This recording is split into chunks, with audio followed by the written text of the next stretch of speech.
we need this character to balance on this seesaw. Now, you could try solving this using rigid body mechanics and differential equations, but trust me, it gets ugly. Instead, we'll solve this using something I call the essence of balancing in a single equation, the PD controller.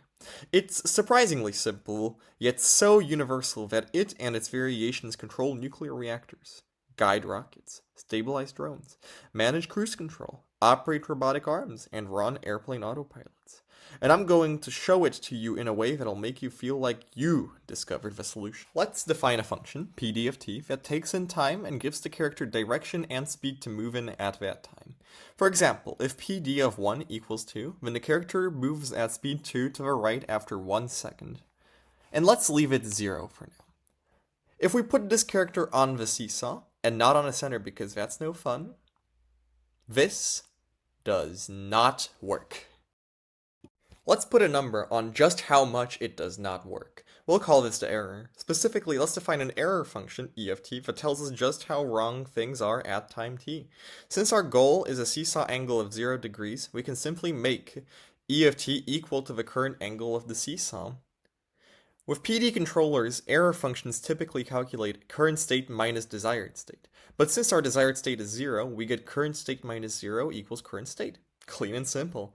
Now let's try setting PD of t to E of t. The logic is that if the error is positive, we move forward to counterbalance it. If it's negative, we move backwards. The bigger the error, the faster we move. We're getting somewhere, but we need more control. Let's add a constant, Kp, to control the strength of our reaction. Let's try some different values.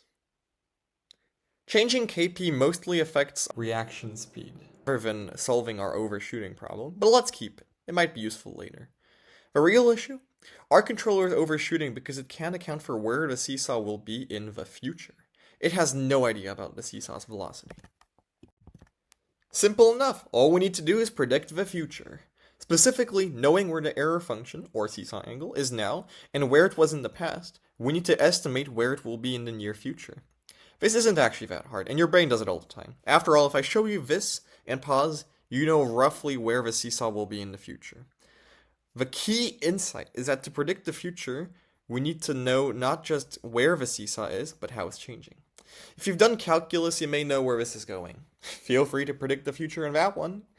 If we want to understand how the error function is changing at some time t, we can look at the point t, e of t, and a point slightly behind it, t minus h, e of t minus h, where h is a small number. If we draw a secant line between these two points, we can see that its slope roughly mirrors the rate of change of the function at that point. Mathematically, the slope of the function is the usual rise over run. If we reduce h, notice how the approximation gets more and more accurate to the true slope at that point, e.g. the tangent slope. In fact, this true slope which I speak of, or the slope corresponding to the h equals 0 case, is actually the definition of a derivative. A derivative tells us the instant rate of change of a function at some input. In our case, if the derivative of the error function is more than 0, error is rising. And note that if the error is negative, it's actually getting better. If the derivative of the error function is less than 0, the error is falling. Note that if the error is negative, it's actually getting worse. If the derivative of the error function is 0, the error is not changing. By knowing both the current error and how fast it's changing, we can predict where we'll be and adjust accordingly. Going back to the PD controller, we can add a derivative term with a constant kd to control its strength. For my little program, I simply used the definition of a derivative derived above, but with a really teeny h value. The logic here is beautiful. If the error is high, but rapidly decreasing, e.g. negative derivative, positive proportional, we need less correction. The system is already fixing itself. If the error is low, but rapidly increasing, e.g. positive derivative, and a low proportional, we need more aggressive correction to prevent future problems. The derivative term acts like anticipation. It prepares for where we're going, not just where we are. After applying this to the simulation, and with some guessing and checking on the specific constants, Kp and Kd, methods to adjust these constants effectively could fill a whole other explainer, the results speak for themselves. Amazing.